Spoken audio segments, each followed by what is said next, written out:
Well, hello, good morning. Welcome to Who's Left This Week, the unapologetically progressive Sunday morning political news show for Indiana.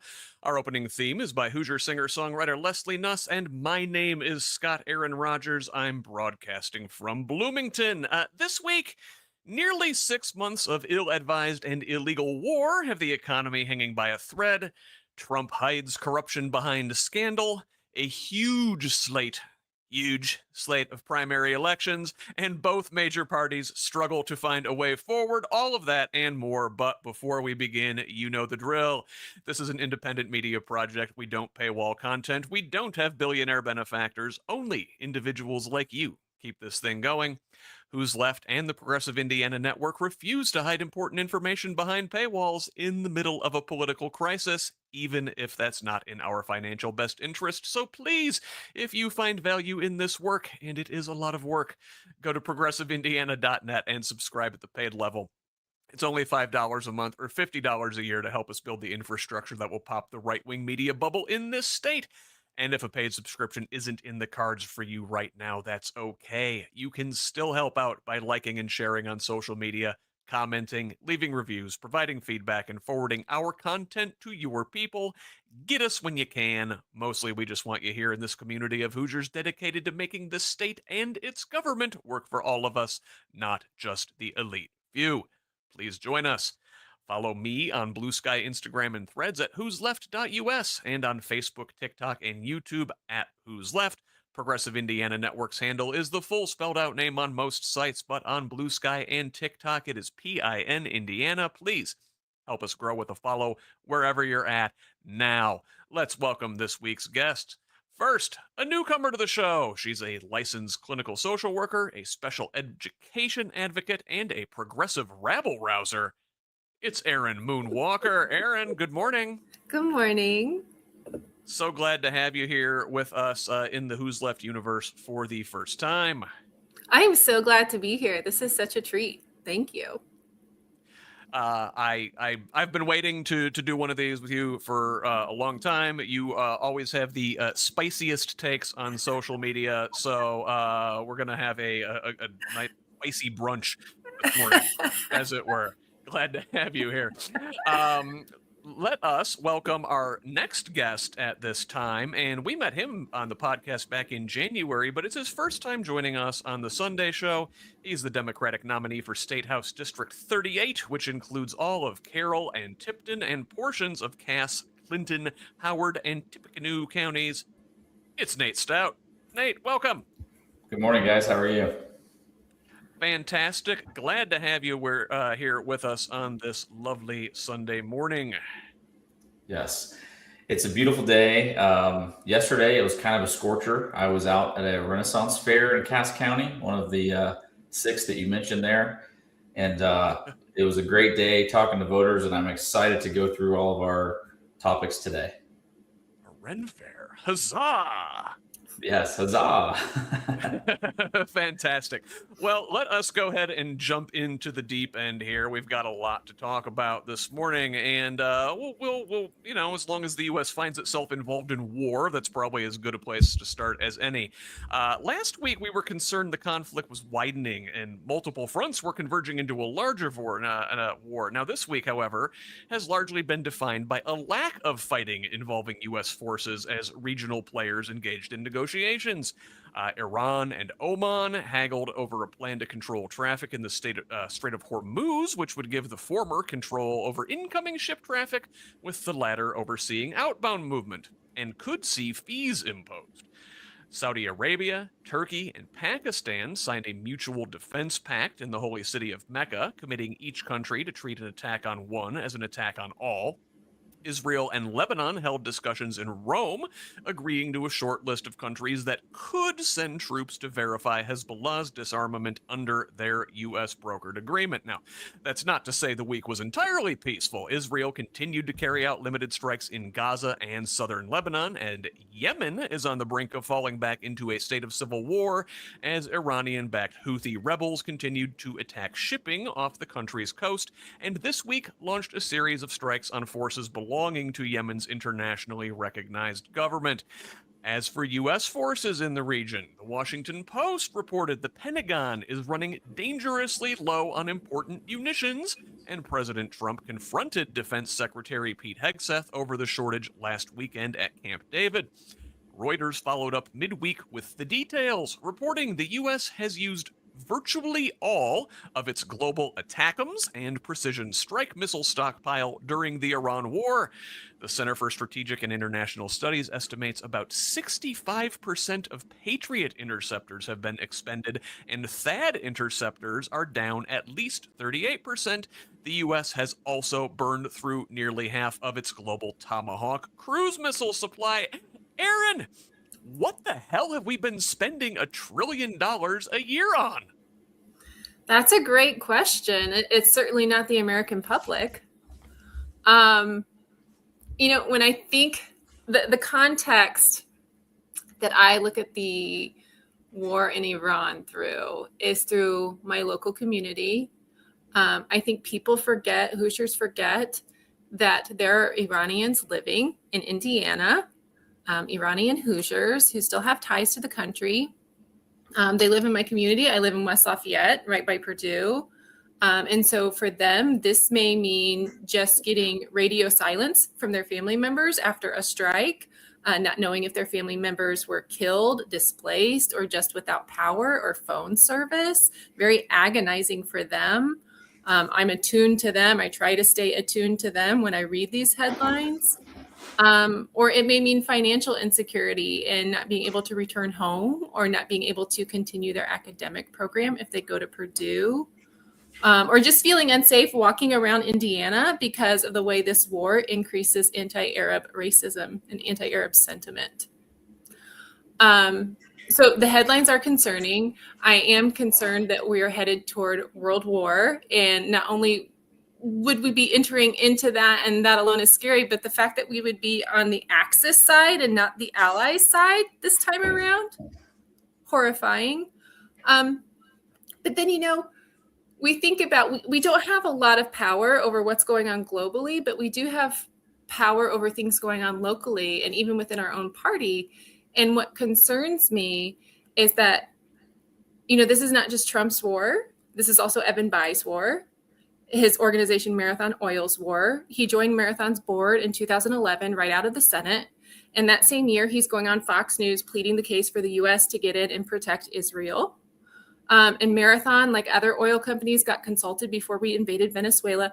And, Evan Bayh is sitting on Biden's Intelligence Advisory Council. He has some inside information into all of this. And then Marathon's profits for the second quarter of 2025, only $3.3 billion. For the second quarter of 2026, about $8.5 billion, more than double.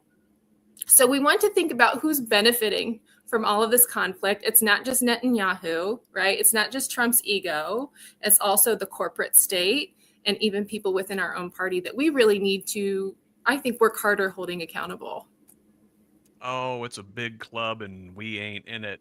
Nate, I want to get your take. Erin mentioned world war and being on the wrong side of these things, and Saudi Arabia and Turkey and Pakistan entered this sort of mutual defense treaty this week. Now, Turkey is a NATO member.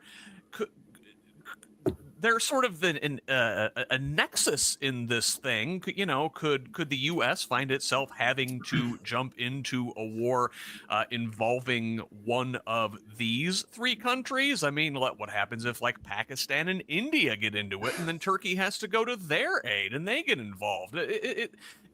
I feel like, if we know our history and we know these alliances before World War I and then again before World War II, sort of wound up dragging everybody in because they had these mutual defense pacts.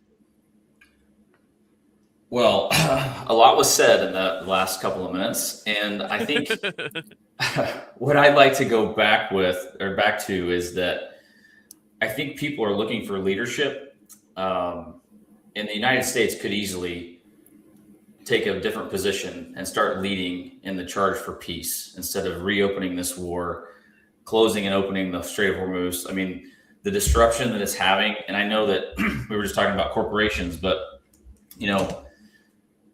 our economy is an intricate web of suppliers and people. And ever since Trump's tariff war began, it has been difficult for small businesses to compete. Because while large corporations can weather the storm of slowed down POs and people making choices based off of availability, it's killing small business. So we have to, and we're talking about our party, and I agree, our party needs to focus on some common enemies.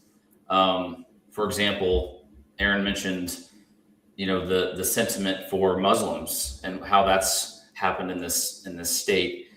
And I'd like to talk about that, but I don't want to keep rambling. But I think, to summarize, the United States needs to take a position of leadership, and we got to do something about Trump. He's completely off the rails, and we see it every week. I mean, we see him on the TV every day, just spouting nonsense. So hopefully calmer heads will prevail, and we can start putting all of this in the rear view, because we're going to have to rebuild the Middle East just like we've done my entire life, really. Yeah, but why do we have to keep rebuilding the Middle East? Like, because we keep blowing it up. Knocked it over. That's right. I know. That's another thing. My daughter just graduated. She graduated last year, and she was friends with a guy who's a Marine.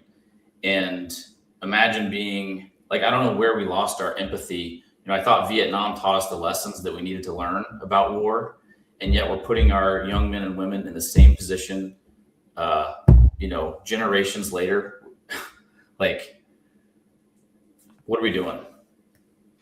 That's a theme we talk about frequently on here, is how we always tend to forget the lessons of the past. And it seems like clockwork every 4 generations, as the generation that learned those lessons passes on, the next generation has to relearn these things. But, Vietnam was only a couple generations ago. Erin, you got the itch. I got an itch. So I'm thinking about, what we learned from Vietnam and just how we've all been propagandized, and all the unlearning I've had to do about Israel and their role in this conflict. And I'm just like, I completely agree with you, Nate, that we need to demonstrate better leadership, but I have so much concern about how we're going to do that when we're not even supporting the ICC, and Israel's going after the ICC and undermining them, at every turn. I am hopeful that maybe if we get some progressive, some anti-APAC candidates into the House and Senate, we can finally prop them up, or at least give some resistance to this blank check that we're giving Bibi. But yeah, I'd love to know if you have any, thoughts about how we go about doing that, other than just trying to fill the House and the Senate. I mean, I think just like with anything. Oh, go ahead. You go. Well, I was going to say, Nate hinted at it. He talked about the going after the real enemies, and that is the billionaires and trillionaires, right? Yes. I mean, my whole approach when I talk to voters as a candidate is to put everything in the lens of our local communities. How can we redirect? Because all of these things that we just talked about are systemic because we let it happen. We let our communities look like every other community when you drive across the Midwest. I was talking about this the other day. We've had economic policy in Indiana that is basically just let the government make these deals with corporations and franchises, and just we get what we get. It's not what we want. No one's coming to ask us what we want. So all of this stuff, and I was in. I want to talk about the Hoosier Hospitality Rally. I don't know if that's on the list at some point, but all of this stuff, we have to put it in a lens of what we can do right around us. Because I'm a business guy, and in sales, as cheesy as it is you have to focus on what you can control and let everything else go. And what we can control is our behaviors and our interactions with our neighbors. And it's got to start here because, and I love social media. I get kind of, I don't know, I'm on there a lot because I think it's a great medium, but like nothing replaces a direct conversation with someone at a county fair or at a, or a Ren fair even. Yeah, and social media was so much better when it was like unmediated and there was no algorithms. Do you guys remember when like Facebook was just chronological and only the people you followed? Oh man, those were the good old days. I sound like an old guy now. But let's move on. And I want to bring it local, like you were talking about, Nate. And I always like to bring the discussion of what's going on over there to how it affects us here at home. And for much of the country, that has come in the form of higher prices for gasoline, for diesel, and for all the things it takes to fuel transport. So, basically everything. But here in Indiana, Governor Mike Braun has used his emergency powers to pause the state's gas and excise taxes, saving Hoosiers about 60 cents a gallon at the pump, but costing the state's coffers $140 million a month to cover the difference. Now, state law says the governor can only exercise this power for 60 days without calling a special session of the state legislature, but he's managed to push that to 120 days with a more generous reading of the law, and this week cited a new energy emergency to extend the tax holiday once again. This time, Braun citing global oil shipping disruptions from the Ukraine conflict and Canadian wildfires, a separate legal basis than the Iran war emergency. Nate, listen, this seems dubious.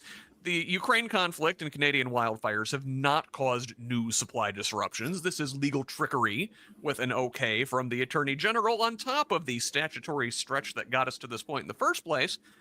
But, like, who's going to argue for higher gas prices going into an election?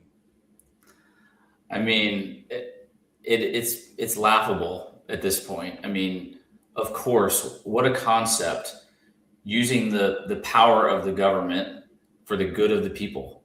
I don't know. It's so convenient, and it's always directed at something that won't alienate him from his pals in Washington. And that's all this is. The candidate that I'm running against, he's been to DC several times. He is a board member of ALEC.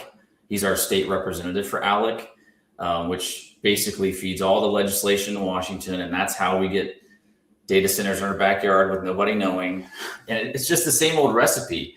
But as long as they blame someone else and they've associated Democrats with all, remember how we were so terrible for giving Ukraine all that aid? It's politics at its finest. Yeah, absolutely. And so, listen, Trump's war in Iran isn't the only terrible choice hitting Hoosiers square in the wallet. The Department of Energy has mandated that 2 outdated, set-to-shutter, money-losing coal-burning power plants must remain in operation under emergency order since last December. Now, NIPSCO, the utility monopoly in the northern portion of the state, wants to charge customers $38 million to cover their losses, with a $2.8 million profit baked in for the company, as a treat. They await the inevitable okay from the feds on that hike, but they didn't get their wish granted by the Indiana Utility Regulatory Commission this week. The IURC rejecting NIPSCO's $741 million 5-year gas infrastructure plan, ruling the utility failed to justify the costs. The vote was 3-0. The commission downed 2 members after Governor Braun fired Andy Zay on Monday. He had demoted Zay from the chairman's position just 6 weeks ago after appointing him only back in December, and this after the IURC approved a rate hike for AES, the utility serving Indianapolis. He alleges Zay violated multiple state policies, including failing to file a required financial disclosure, improperly awarding payments and personal gifts to employees, and directing staff to alter a public meeting agenda. Braun chose Indianapolis City County Councilor Joshua Bain to fill the seat on Thursday. Erin, Democratic Party Chair Karen Talion says, quote, Braun is using Zay as a scapegoat and blames the state's exploding utility rates on the governor. Is she right? Yeah, I agree with her. And this is a place that we agree. But I think it kind of misses the bigger picture that utilities should be publicly owned. There's something we all need. We should all have more local control over how they're operated. We shouldn't be paying CEOs millions of dollars to deliver us services we need. I mean, a lot of these lines are going in or under or around our houses. Also, I found this out. I didn't know this. One of the first municipally owned public utilities or utility organizations was in Wabash, Indiana, back in like 1880. I was not aware of that. Yeah, it remained publicly owned until they let it get privatized. They sold it off to a company. So deprivatizing or finding some way to establish public ownership over utilities, especially now during this energy crisis that we're facing, I think is doable. We've done it before. It's not some radical idea. Yeah, and listen, while we're on the subject of Indiana's out-of-balance economy, a new report from Prosperity Indiana this week shows wages in the state continue to lag behind the cost of housing.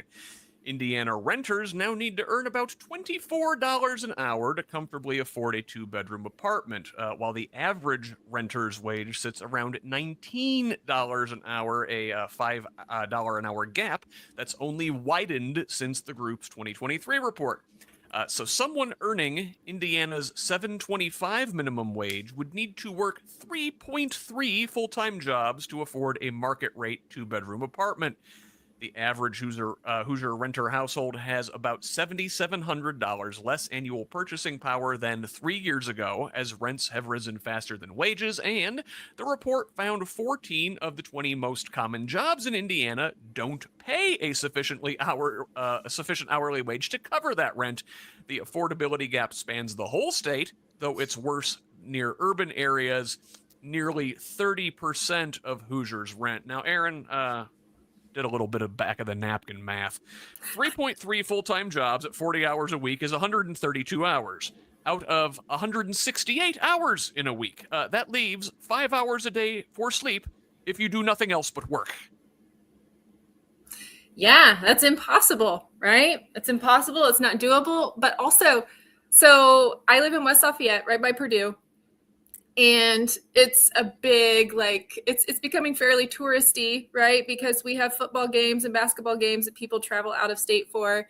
And I have Airbnbs all over my neighborhood. I've lived here since 1984. It used to be like a sleepy little neighborhood full of professors, innocent little ag professors and math professors. And now we have Airbnbs. We also have corporate owned housing. We have property management companies that are buying up all the properties. And that alone is something that could be better regulated by our state. And our state is just doing nothing about it. Well, about that, Nate, obviously, at least to me, the unregulated free market is obviously not working for a great number of Hoosiers. So when you get to the State House after winning in November, what are you and your colleagues going to do about it? Well, I say this all the time, but government is an open book test. We have neighbors to the west and to the east and to the north that have all done things differently in terms of energy policy. We have to harness the facts. There's no such thing as a big, clean, beautiful coal plant or whatever Trump says. And we need to focus on renewable energy. In Illinois, they talk about this community solar, community energy type approach where you're taking some of the burden of utilities, like you're saying, partnering with a local owned utility versus a regulated, that's not regulated, monopoly utility. And I think it's education too, letting people understand why things are the way that they are, why NIPSCO is allowed to charge you more for a delivery fee than the service that you used. It's why we allow them to have CEOs that in total compensation are north of $6 million each. I think it's even more than that. I just don't want to overstate. We got to educate the public on what other people are doing, the results that those are developed. Indiana's smart. We're not a crazy partisan state, but we've not been giving people options. All we've been doing is complaining about what's broken. So much of what you said there, Nate, we're not this incredibly partisan state. We're not a hopeless red state, as we have been painted. We are, as Destiny Wells once said, a purple state with a turnout problem. We're also a purple state with a gerrymandering problem. But that's neither here nor there. Let's zoom out a little bit. We've been talking about the economy here in Indiana. Let's look at the U.S. economy at large. Now, Friday, we got July's jobs numbers, and they're not great, Bob. The U.S. lost 23,000 jobs last month. Economists had expected a gain of 83,000. What's more, prior months were revised down a combined 103,000 jobs, painting a much weaker labor picture than previously reported. Wage growth badly missed too. Hourly earnings rose just 3.2% year over year, the slowest in 5 years, and below the 3.5% inflation growth, meaning real wages are effectively falling. And Trump's deportation agenda is backfiring. An article in the rabid left-wing dirt rag Fortune this week details how native-born Americans aren't replacing immigrant workers. The jobs and support systems tied to that work are just being lost. Healthcare and social assistance sectors with heavy immigrant representation posted their weakest job growth in 3 years in July. At the same time, states like Indiana are cutting Medicaid, meaning families will likely absorb the gap through unpaid caregiving, a burden AARP estimates is already worth $1 trillion annually nationwide, and one carried largely by women. But men suffer too. For every 6 undocumented male workers pushed out of the local labor market, one U.S.-born male worker also lost employment, with construction hit hardest, where less educated native-born men saw employment fall 3%. Roughly 1 in 3 tradespeople in U.S. construction is an immigrant, meaning workforce losses can stall entire projects and reduce demand for other workers on the same job site, not just the immigrant workers directly affected. Now, Nate, I know the World Cup is over, but in soccer, that's what we call an own goal. Yeah. There was a guy in my hometown that was a volunteer fireman, and they found out later that he was setting fires so that he could go put them out. That's essentially what U.S. policy has been since Trump has been around. So anything he's gotten his hands on, he sets it on fire so that he can look like he's putting it out. Again, the tariff started all of this destabilization in the economy. The workforce problem, and I had a conversation last night about the expense. We're spending over 3 times what we did in previous administrations to deport less people, while also causing all this destabilization in the economy. I don't know how many more examples the American people are going to need to get before we start coalescing, because they give it to us every day. Every day. Now, Erin, go ahead. Can I say something? Yeah. I think it's important to remember that wrecking the economy, that's an intentional act. Musk made that very clear. His nerdwike bros have made that very clear. If you wreck the economy, you get to reap the benefits if you're in that top 1%. You see that in the stock market. And the people who get this insider information, right, and the little bumps that they give themselves away with. But also, if you wreck the economy, you get to induce authoritarianism, right? You get more control over the government. And I think that is the end goal that we all need to pay attention to and maybe help our community members understand. And I can probably talk about this on and on. So I'll just say that the last point is I don't know how to prepare my community for this. I went to the city council back at the height of the coup, when we thought Social Security was just going to collapse immediately. And I couldn't even get a response from the city council. I offered to set up some kind of programming to educate people about how they could stay afloat if something happens to their Social Security checks. So yeah, how this trickles down to our local community, what our local leaders are doing, I mean, that all still remains very unclear, even though we've seen this all coming. The warnings are not new. Yeah. Well, and, so on the news of these terrible job numbers and to what you're talking about, Erin, what happened in the stock market when jobs went down, when workers lost their employment? The stock market went up. Major indices jumping to new record highs on Friday, with traders elated as the odds of a rate hike by the Fed next month decreased with the weak jobs report. It's like the stock market isn't the same thing as the economy. No, and I think that really hurt Biden because they kept saying the economy's doing so great because the stock market was doing so great. There were other factors too, but regular people weren't feeling it. You know, I didn't have more purchasing power. I know my bills were getting more expensive. And I think leaders have to stop focusing so much on the stock market when they're going to give us a status update. Nate, final thoughts on the economy here before we turn the page. Well, there's no doubt it's a K economy. You're seeing that household income, I would say north of 250,000, which there are more of them than there used to be as people have grown. They are continuing to see their portfolios grow. Money makes money, and people forget that. But at some point, that's why we're able to have a trillionaire. He is not creating that value. You know, it's wild to me. Are you guys familiar with the app called Kalshi? Oh, yeah.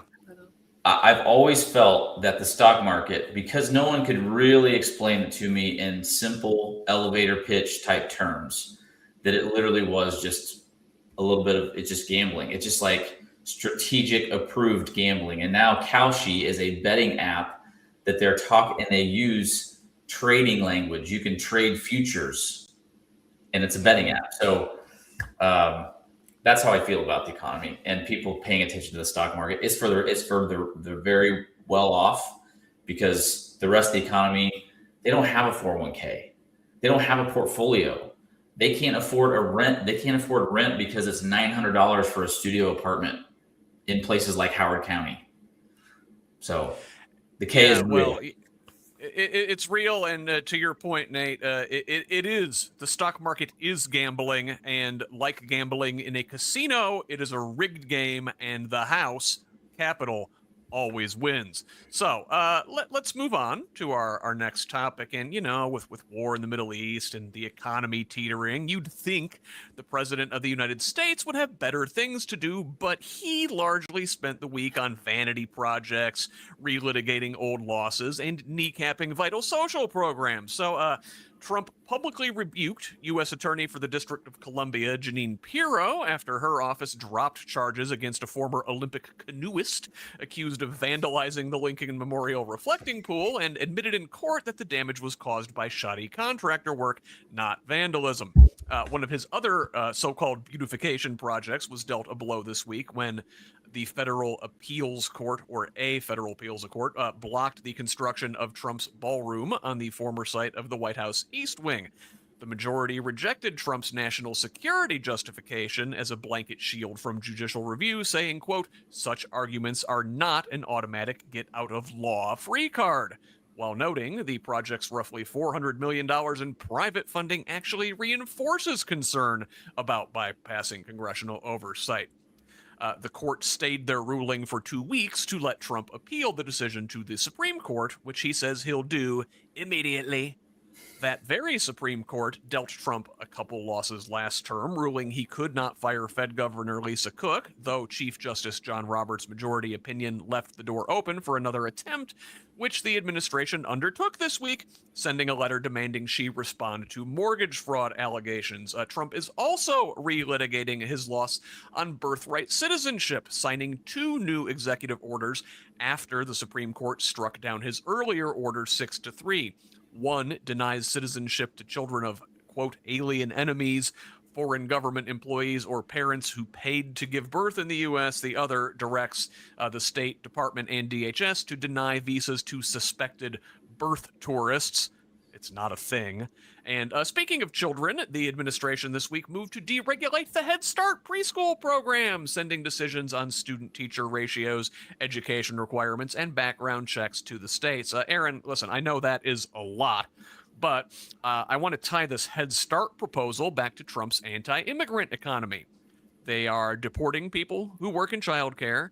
They're gutting the federal preschool program. They want to remove these options, so women have to stay in the home.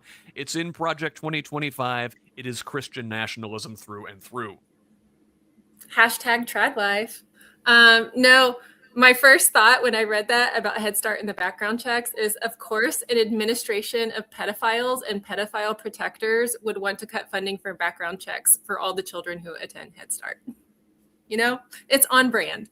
But also, it makes it very difficult for me when we take this federal news, you know, as a social worker, and try to have it, you know, trickle down into our local community when these things won't take effect for 6 months to a year. I mean, you would think that would give us time to plan, but if we start warning people now, it's hard to motivate people to act against it. We really have to be careful and strategic with what, you know, the calls to action that we give people.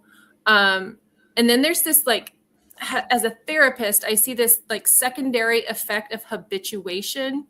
If you know anything about exposure therapy, you know, when we're dealing with anxiety or phobias or OCD, we try to pre-plan and expose a person to certain stimuli long enough, frequently enough that they get used to them, so that they're no longer afraid of it. And that's actually what's happening with our news, where we hear about something so frequently that we get to the point where it doesn't bother us as much. We don't pay attention to it. We habituate to these really scary things. So the fire hose is working in that regard. And it's been something that I've felt pretty helpless against at times, trying to warn people I'm in community with. It is the Steve Bannon flood the zone strategy, and Steve Bannon, as sloppy looking as he is a very smart guy, and as evil as he is intelligent. Now, Nate, the Lisa Cook firing, the birthright citizenship ruling, the ballroom, the reflecting pool, his history of alleged sexual assault, Donald Trump cannot take no for an answer. Kind of a pattern you see there. Look, when the Access Hollywood tape wasn't enough for people to put up a boundary and say that, yeah, that guy is not the right guy to lead the greatest country in the world. If you believe that growing up, like I did, I thought that, you know, that we were the good guys always. And as I've grown up, I've learned that we haven't always been the good guy, but there's always an opportunity to change. And, you know, I am trying to give people an out that have fallen for a lot of his, because he just tells you what he's gonna do as if you're for it, no new wars, and then immediately starts taking over countries, talking about taking over Greenland. I mean, my God, how many more things do people need to break from this? Like, you didn't do this. You know, the people that voted for him, yeah, they certainly put him in power, but they're not in there making the calls on these terrible decisions. As Erin, as a therapist, I mean, when I'm talking to voters, with the exception of people who are, you know, outwardly against me, I'm going to have a more direct conversation. But any tips on how we talk to these people to, like, break this attachment? It's like Stockholm syndrome. Yeah. I mean, no, should I answer that? It's okay. Yeah. I think what's really difficult for me to remember, especially since, like, my nervous system is not in a state where I want to connect with people. It's pretty hardened. It's pretty defensive. And so I save a lot of my energy for my clients, for my family. But to that question, I think it's more important to listen to people. And that's actually how we start persuading people, is by listening to them and making them feel heard. And I think Trump did such a great job making people feel heard. We have to match that energy, and we can't do that chasing corporations and chasing the GOP. Yeah, the strategy of, you know, in business, if your competitor is doing something really well, you don't try to beat them at that. You hit them where they're weak. You do something that they're not good at. So if you work for a company that maybe you're slower at your service than another competitor that's larger, where you market your commitment to quality, and like, it's all in how you phrase discussions. And I do believe that listening is key, but you have to be the microphone of what people can't communicate themselves. Like you have to be able to identify those things that they're feeling and say it out loud for them so that they can recognize it and be like, oh yeah, that's kind of what I'm feeling. That's what he did. He stoked the fires of fear, which are easy to do. People, they love that. I don't know. Some people are addicted to that cortisol spike, cortisol maxing, as my kids said. But yeah, I just was curious because at the end of the day, we've got to work right in our backyards, talking to people and pointing out things like, hey, do you believe our lieutenant governor should be calling an entire religion a death cult? Do you think that's okay? And start building some common ground with our neighbors. That's the only chance we have to make an impact at a larger level. You both said important words, and it's fear, and with so much going on, we're being thrown off balance, and we're being groomed, to Erin's point, for authoritarianism, because when you're afraid, you want daddy to come protect you, right? It's a very childlike emotion.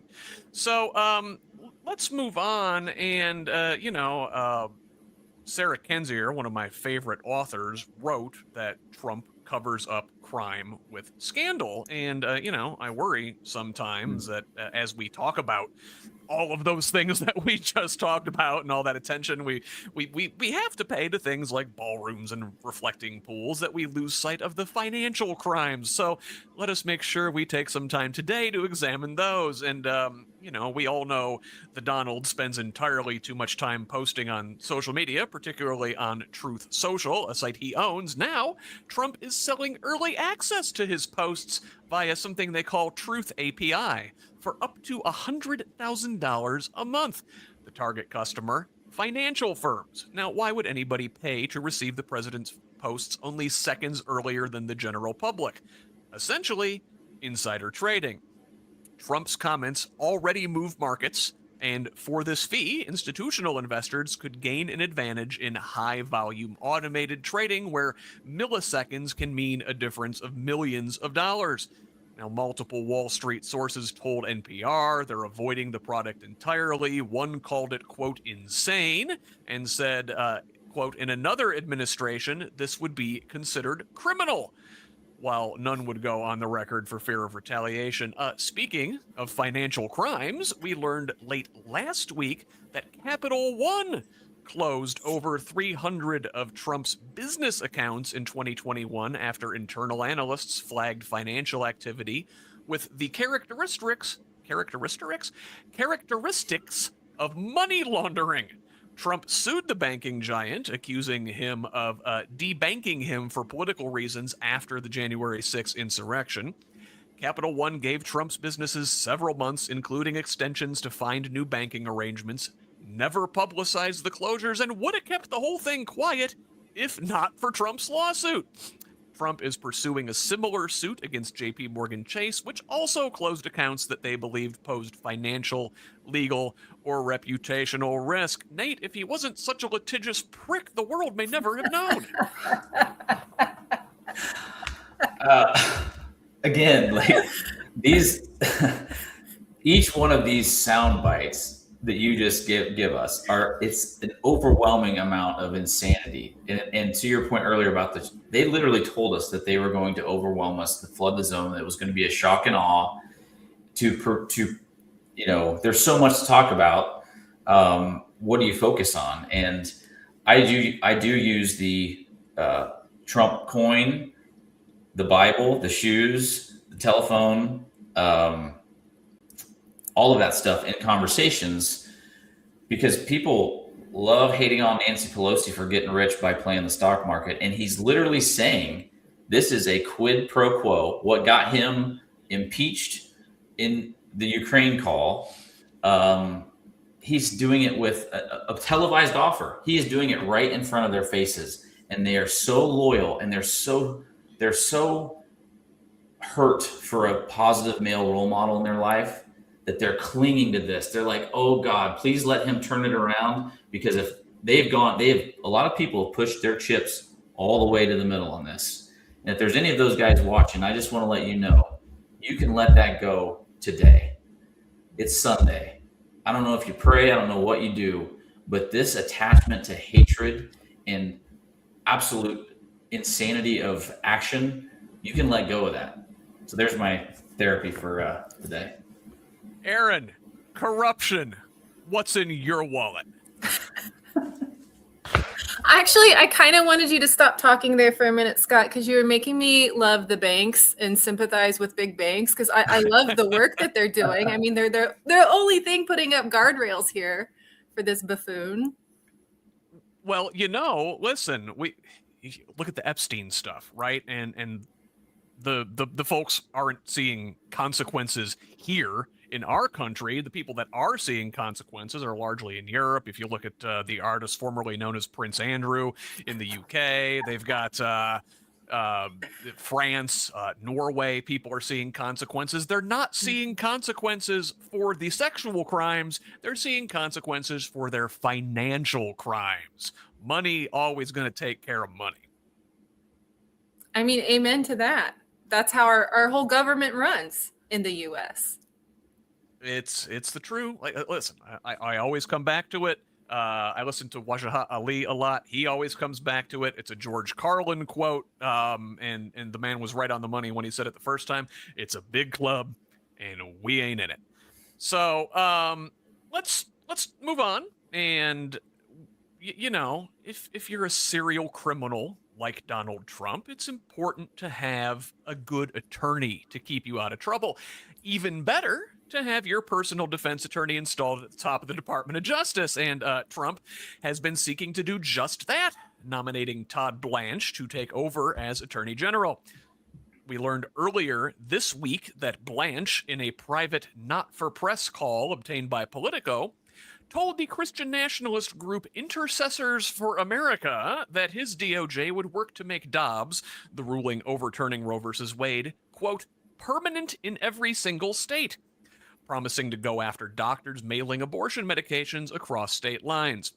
The Biden DOJ had ruled doctors couldn't be prosecuted under the 1873 Comstock Act for mailing these pills, since the drugs have legal non-abortion uses. That opinion is now under thorough review by Trump's DOJ.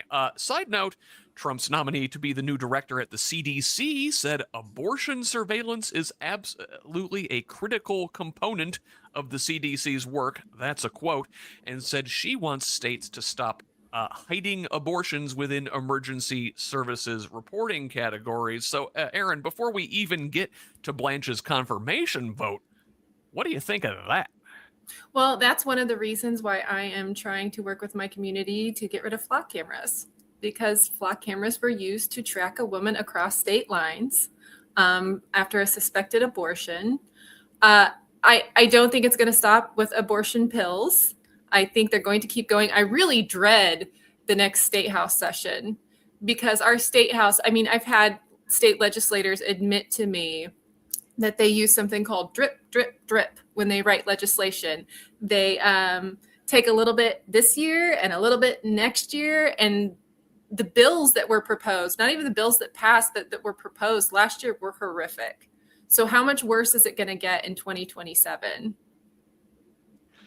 Yeah. Not great. So much for freedom, right? But anyway, let's talk about the confirmation vote and onto the Senate, where, a couple of Republicans had been holding up his confirmation. Outgoing Senators Tom Tillis of North Carolina and John Cornyn of Texas blocking Blanche's nomination in committee. First, Tillis demanded Blanche meet with survivors of Jeffrey Epstein's sex trafficking operation. Overseeing the Epstein investigation has been Blanche's purview, and he did so, though the survivors accused Blanche of being dismissive, abrasive, and condescending. But he checked the box, good enough for Tillis. But then there was the matter of the settlement brokered by Blanche between Trump's DOJ and Trump's IRS, including tax immunity for the president, his businesses, and his family, plus a $1.8 billion, quote, anti-weaponization fund earmarked to compensate January 6 rioters and other Trump allies. Well, Cornyn and Tillis agreed to back Blanche's nomination after he issued a written order formally killing the slush fund and clarifying that the tax immunity deal only applies retroactively, not going forward. Democrats argue the deal doesn't actually close the door on compensating January 6 defendants. Senator Adam Schiff noting a separate existing claims process could still allow payouts, and criticized the tax immunity as still vague enough to help Trump avoid millions in previous tax obligations. Still, Blanche's nomination moved to the full Senate, where he could only afford to lose 2 votes, with Mitch McConnell still MIA, and lose 2 votes he did.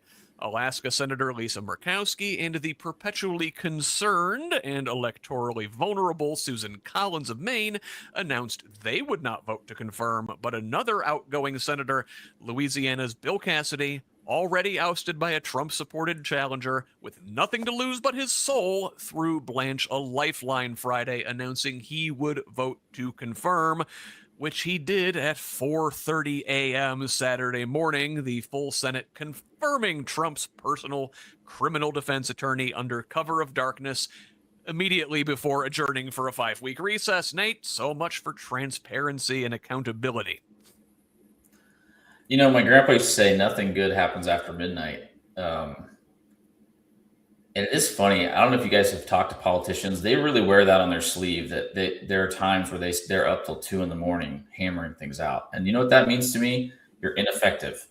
If that's how you got to do it, you got to get things done at 4 a.m. I mean, you must not be very good at your job. But what's troubling about this is that these guys are trying to make this appeal that they're kind of on the right side of history, but ultimately they're enabling this madness to continue. And until, people get brave, I mean, I have hopes for the Thomas Massey types that they rally around. And I mean, I don't even know if that's a false flag or whatever, a smoke screen, but yeah, put a pin in Massey. We're going to come back to him. Okay, good. I mean, I can't cover it all, but yeah, it's, I don't know what else to say about it. So I don't know if you all saw Bill Cassidy's face right after he voted to confirm him, but if you haven't, you need, like he wanted to throw up in his mouth. I mean, I have yet to sell my soul to the devil, but if I do, that's what I will look like. It was a very visceral response. I mean, the incompetence of these people is usually our saving grace. So it worries me that Todd the Toady Blanche seems a little more competent than Bondi. I worry about the damage he's going to do. But yeah, Republicans are saying like he's made efforts to bring down violent crime, tackle illegal immigration, and combat violent cartels and drug trafficking. And that's how he was sold across the line, at least on a superficial level. Who knows what was going on underneath? What happened to all the caravans? What's that? Where are all the caravans? We had all these caravans. They were coming. Have we ever rounded any of them up or taken a picture of one of these? Yeah, it turns out they were never really a thing. It's like Fox News is great at this. Whenever there's an election, they like to focus on like one guy crawling through the border fence and say invasion, and they rile up the rubes, and it works. It works. It's so disappointing, but Erin, to your point, I mean, Cassidy knew visibly what he was doing was wrong. He cracked a little bit. There were still 49 other senators that went right along with what they were doing, showed no sign of cracking, no sign of remorse. They are all in on Blanche. They are all in on Trump. They are all in on the fascism. Yeah, psychopaths socializing regular people into sociopaths. It's yeah, and they're using, to Nate's point, the means of propaganda, these networks, to do what they're doing. I don't always go into these shows with a theme, and they sort of develop as they go through. But we see we're being groomed to welcome the authoritarianism in, and the people who we want to be fighting against it aren't always fighting against it. Sometimes they're fighting against us. We'll come back to that later in the show as well. But listen, along those lines, I guess let's talk about the primaries this week. And several states held important elections Tuesday. Voters in Kansas, Michigan, Missouri, Virginia, and Washington went to the polls. In Virginia, excuse me, no major surprises there, with Democrats nominating establishment candidates in 2 congressional swing districts following the state Supreme Court striking down a voter-approved redistricting plan earlier this year.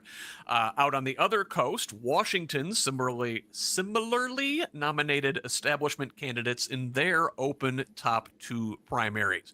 Conservative Democrat Representative Marie Gluesenkamp Perez fended off a progressive challenger, while longtime Seattle area Representative Adam Smith easily defeated 3-term city councilor and socialist Kshama Sawant. In Kansas, another moderate, Pastor Adam Hamilton, founder of the nation's largest United Methodist Church, won the state's Democratic Senate primary. However, in the gubernatorial race, progressive populist State Senator Cindy Holscher won the Democratic nomination over establishment pick Ethan Corson, who had the endorsement of 2-term Governor Laura Kelly. Holscher's top issue, opposing data centers. Next door in Missouri, St. Louis area Rep. Wesley Bell handily defeated former Representative Cori Bush in a rematch from 2 years ago. The defining split in that race, support for Israel.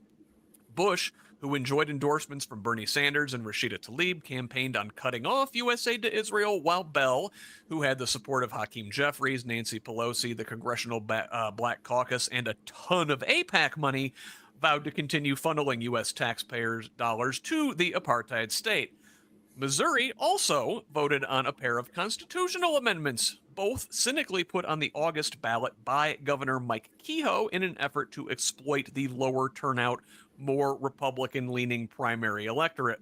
Well, it didn't work.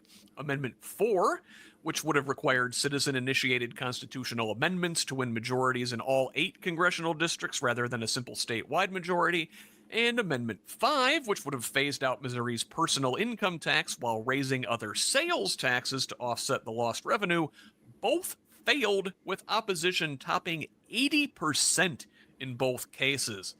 Nate, Missourians have used this initiative petition process to pass several constitutional amendments in recent years, including measures to expand Medicaid, legalize medical and recreational marijuana, and overturn Missouri's near-total abortion ban. Why can't we have nice things? It's simply a matter of education. People don't know things like ranked choice voting exists. They don't understand that referendums don't have to be just about school taxes, that they could be about statewide issues that move us faster. And, the one thing that I'm very optimistic about is, like I said, I've had a lot of conversations with people in rural Indiana. And when people feel like they've been wronged, they usually get pretty upset about it. And I feel like people are reaching that point right now. And so we just got to stay consistent with our message that we're welcoming people to the table, no matter where they came from, because we got to move forward together to have a chance at changing some of these things and giving people a real voice. I mean, my God, let's talk about marijuana. We've been talking about it for a decade, and it could have been on a statewide ballot, majority rules. We could have moved on, but that's not what they want. We do live in I believe Indiana Republican leaders, especially the ones that stayed in leadership, we're like a test site for DC strategy. They replicate it and also tweak it to see if it'll work in certain parts of Indiana. Because if they can win Indiana, then because we're purple, I think that's why we're seeing so much of this crazy leadership. But yeah, those are my thoughts on that. Well, you mentioned it earlier, your opponent being a member of ALEC. And ALEC is this organization where they do things precisely like this. They introduce these test bills in various states. They tweak them here, they tweak them there. They see which language is going to pass muster in certain places, and then they run with it, and they propagate that kind of far-right legislation everywhere. right?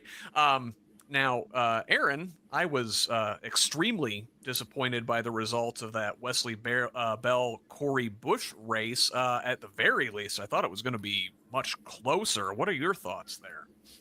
Yeah, I don't know what happened there. It's really disappointing because, some people may not know Cori Bush was a triage nurse and then a Black Lives Matter activist. So a woman after my own heart. And you can go watch some footage of her first campaign in, I think it's on Netflix, the documentary Knock Down the House.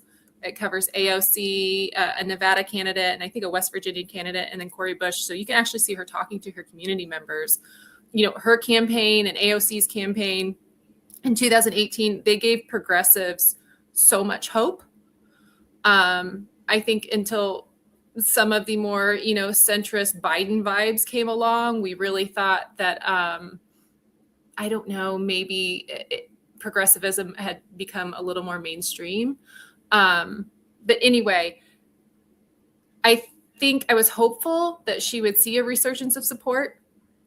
And I know there's a lot of controversy about whether Jasmine Crockett put her thumb on the scale. And I think there were some important conversations about race and the pressure that we put on Black women, like Jasmine Crockett, to determine the outcome of our elections. But there was something else I wanted to mention here. Oh, so I wondered, because I read that Bell, who's a former St. Louis County prosecutor, used Bush's vote against an infrastructure package backed by the Biden administration to cast her as an ineffective legislator unwilling to compromise. And maybe I'll get the chance to talk about this too. This kind of ties back into Sawant in Washington and what the establishment Democrats are doing to activists who are trying to run for office. Washington was an interesting test case. They've got a top two party independent primary system out there, and it kind of rewards moderates of both parties. To be fair, is that a thing you might like to see here? It would certainly. Maybe not for reward progressives what we'd like to see, but it would at least maybe punish the MAGA extremists. I don't know. I would have to think more about that. I am still thinking through ranked choice voting. I feel that that's something that we need in Indiana. And this, what's it called again? The top two primary? Well, you hear it called like a jungle primary in places. Yeah, I'm still learning about that and thinking through the implications of that. They do the same thing in California as well. Nate, I wanted to talk about the Kansas gubernatorial race briefly. Governor Laura Kelly, two-term governor out there, a Democrat in a very red state. She's popular. Her candidate did not, or her hand-picked successor, rather, didn't win that primary.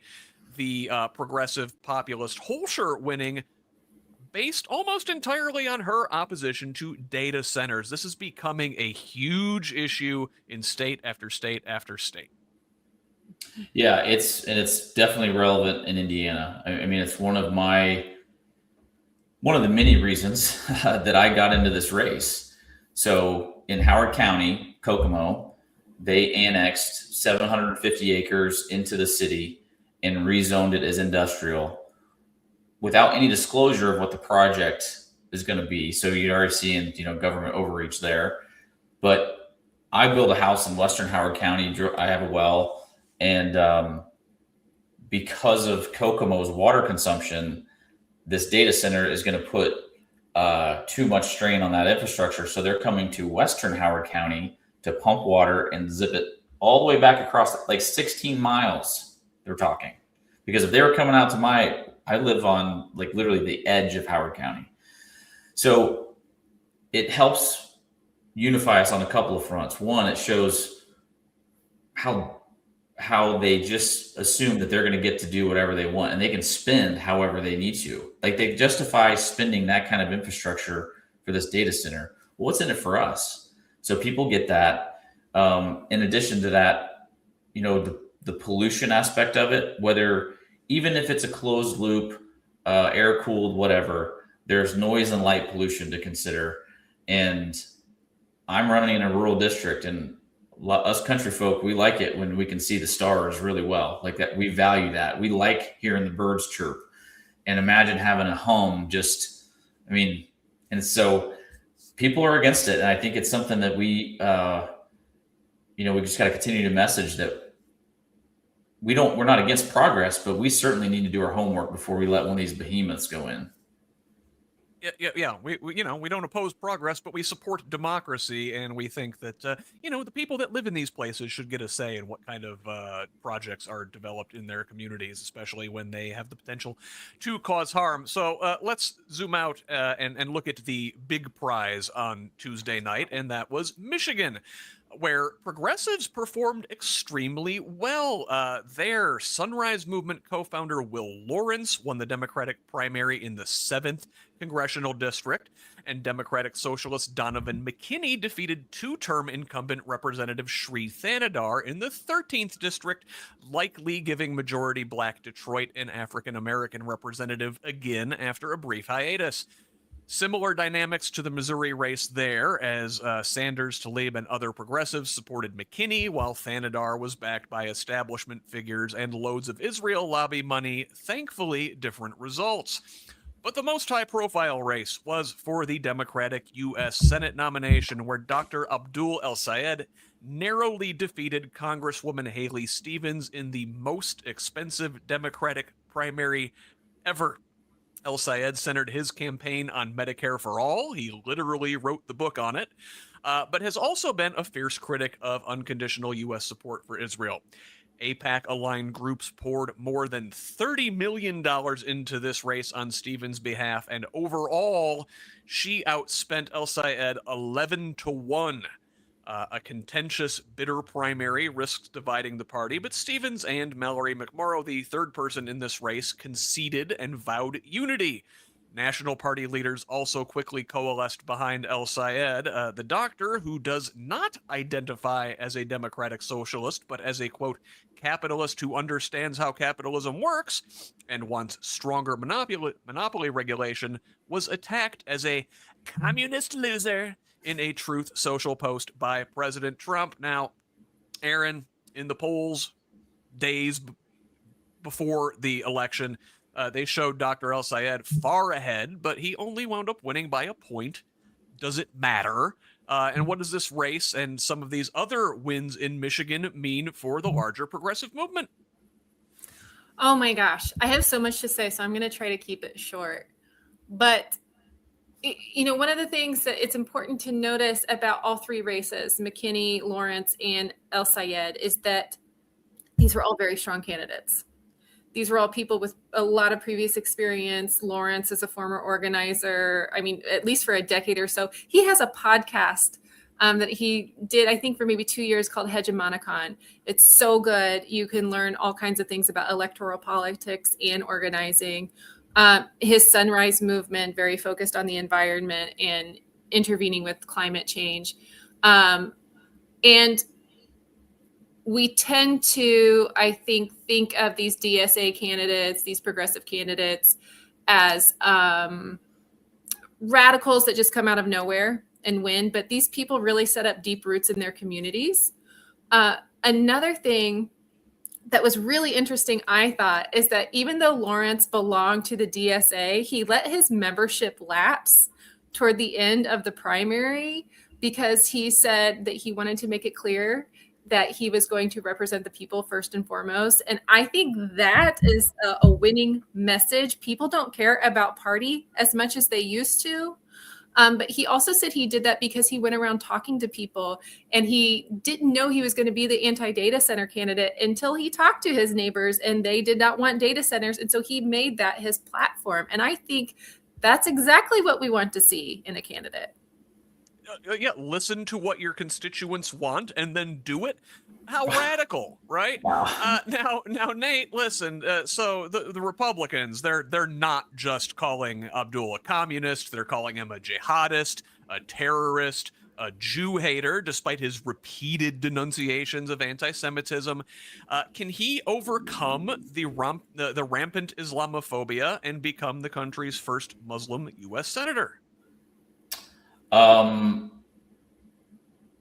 I think so. I think in Michigan, I think it just proves that they are in general more comfortable to the left, and I think that's why he was able to get that support. But it also shows, if you pay attention to the national media versus if you lived in that market and understood his campaign, you would have two completely different perspectives. But yeah, I hate all the labels. The one thing that Republicans do really well is they do not disrespect their own brand ever. And I think we have to have a completely different message, is that we are the party of taking care of each other. We're the party of community. And I made a comment the other day. If you just say that you're pro women's rights, most people could pretty much put you on the left side of the spectrum. So like, our message is better. We just got to keep, focusing on how we can, bring people together over common issues like big corporations coming into small towns and doing whatever they want because they have all the dough. And in Abdul's case, the big health insurance companies, those big corporations that are standing between individuals and their doctors and pushing for Medicare for all there. Erin, I think the Democratic primary essentially was the general. I think we're going to see a big shift toward Democrats in the fall. I don't think this Mike Rogers guy has a chance. The MAGA faithful aren't really fond of him. He was kind of a squish. He kisses Trump's ass now because he has to. But they're gonna. I mean, listen, for all of the smears you saw against Abdul in the primary, they're coming really hot and heavy and nasty at him now.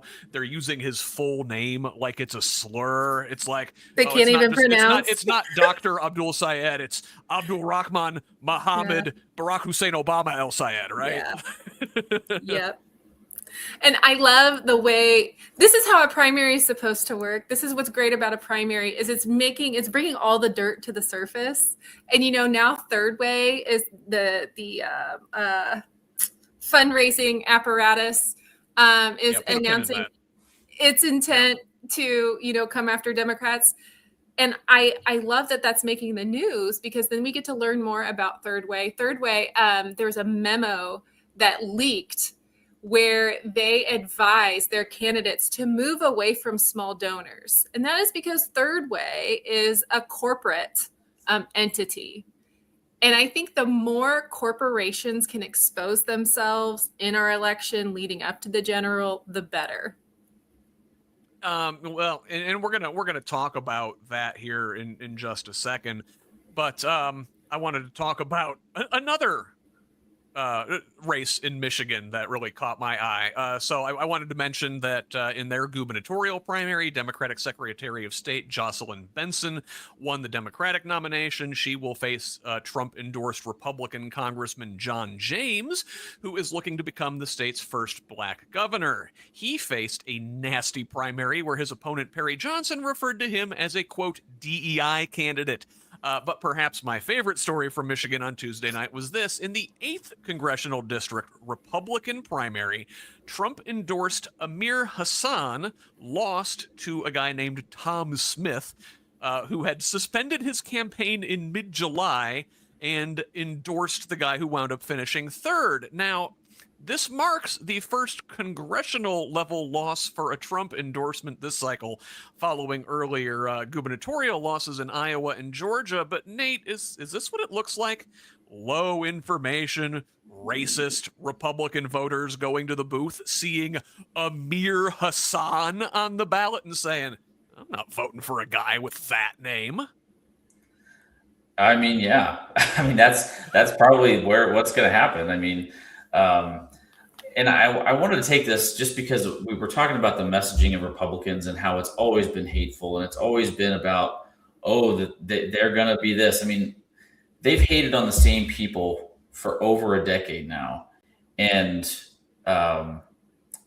in Fishers, was it 2 weekends ago? They had the last weekend. Yeah. Was it last weekend? My gosh, the time. What is time? Yeah. I know it is. But, we had a group of people that are so ashamed of what their ideas are. They had to hide away in a little tent and talk about they're going to put a 30-year moratorium on immigration. They're blatantly, Christian nationalists, and they know that they have to hide. And I was just really encouraged. I actually know one of the guys that went there, and I saw him yesterday, and I looked at him straight in the eye, and I just said, I want you to know that there are plenty of people who are diametrically opposed to what you are standing for right now, because we all have to pay a price to drag these people along. And the sooner people recognize that this hate does nothing but delay progress and delay the ability for us to get the things that we need, which is a more secure future for our kids, the sooner, and I'm telling you, it's coming, because these MAGA types, they believe on, once they've learned that they've been tricked, they're going to come so hot to the left. And I think that's also what's driving a lot of the Democratic Socialist winners, is that they're saying it like it is. And establishment Dems sometimes get nervous, about people that use that language. As I see it right now, the center, as it were, largely coalesces around being corporate friendly, and they'll disagree over these culture war issues. I think we can reach those disaffected MAGA folks by reaching through the portal and grabbing them on economic issues. Yeah. Well, and Erin, think about the people, from an economic, that are, whether they have a special needs child or they're struggling with substance abuse, and so they get in the system. There are so many people where the system is failing them and keeping them in poverty. I learned about something the other day. Sorry to get off the subject, but do you guys know what constructive possession is in law enforcement? So there's an organization in Kokomo, a guy, he started a nonprofit, but he's trying to basically address young men getting charged as adults, because he was a young man that got charged as adults, spent 11 years in jail. And he's been educating me on the in and out cycle of impoverished people with the criminal justice system. And he told me about this thing called constructive possession. So if we're all at a party and there's a gun or drugs on a table, and none of us say that it's ours, they can charge all of us with constructive possession. And when it comes to a firearm in Indiana, 16-year-olds automatically get charged as an adult. So these are things that are happening right now. These are laws that are on the books, and giving people a voice that have to deal with this, and just we register so many new people to vote. I think that's another thing we got to keep doing, is focusing on talking to the people who are affected and just making sure they're registered and have a way to vote. Well, I guess it's not so much to like the social issues. I'm very motivated by the social issues. As a social worker, I always have, my finger in the dam of all policy, right? However policy is failing, I'm facing it with my colleagues. But the tent where the hate group met was just a little ways away from my family farm in Thorntown, where I grew up, where I went to high school. And of all the educating, I shouldn't say educating, that sounds condescending, but trying to talk to people about the issues as I know it, trying to share my perspectives, the way I've tried to inspire my community or that local community to act. I have never seen something as motivating and as uniting as the data centers. I'm actively seeing Frankfurt residents activating, organizing, agitating against data centers. So I think candidates really need to pay attention to that as a way to bring both the left and the right together in Indiana right now and get away from our corporate donors. So let's just a couple more primaries this week that I wanted to cover. So Amir Hassan losing in Michigan, as we noted, was the first primary loss for a Trump-endorsed congressional candidate this cycle. We didn't have to wait long for the second. Tennessee held its primaries on Thursday, and Trump-endorsed incumbent Andy Ogles lost his re-election bid to former state agriculture commissioner Charlie Hatcher. Ogles, a Freedom Caucus member, faced controversy over since-deleted anti-gay and anti-Muslim social media posts, and an ongoing ethics inquiry into possible campaign finance violations. And in the state's redrawn 9th district, just recently gerrymandered to break up majority black Memphis, Justin Pearson of the Tennessee 3 won his Democratic primary and will face Trump-backed State Senator Brent Taylor for a seat. Redistricting has made much harder for Democrats to hold. Incumbent Steve Cohen announced he would not run for re-election after state legislators hastily redrew the districts in the wake of the Supreme Court gutting the Voting Rights Act. Yesterday, Hawaii held its primaries. Nothing out of ordinary to report there. Returns came in awfully late. Erin, Andy Ogles, I didn't think too bigoted for Tennessee Republicans was a thing, but apparently it is. Yeah, I saw the picture of his family, and they're all holding the guns. And for a long time, I think that was enough to get through to people, to get them to support someone. But I think the tariffs have really hit Tennessee and Kentucky pretty hard. I think that the failures of the federal administration have outpaced the propaganda efforts of even, Tennessee Republicans. And I think they're all now reaping what they've sown. Yeah. But alas, they are going to reap extra seats, it looks like, unless things go really haywire for them. Nate, Justin Pearson, very impressive young man. Tennessee Republicans did what even Indiana Republicans would not do and cracked a majority black district into several pieces. Can he win? I think so. I mean, I think people. I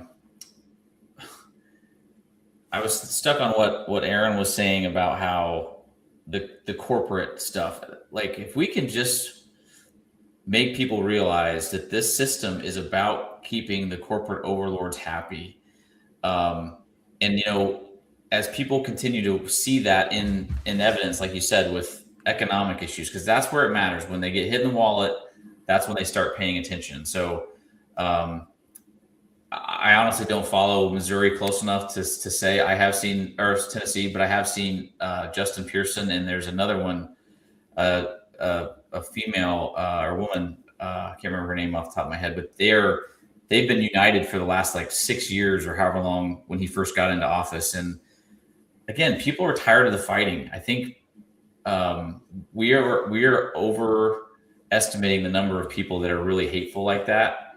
And that messaging, it just doesn't last forever. But just like what we saw, redistricting didn't fly here because it's not how we are. We don't change the rules in the middle of the game. It's not what we do.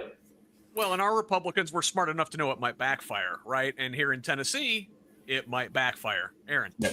Well, I just think when we ask the question of can they win, I think it very easily leads us into this false idea of electability. I think it's really going to come down to how well Justin Pearson's campaign can reach all the voters in person and effectively canvass. I have not been able to assess his abilities on that, but I know his energy is great. I'm inspired by him, and I think his district is lucky to have him.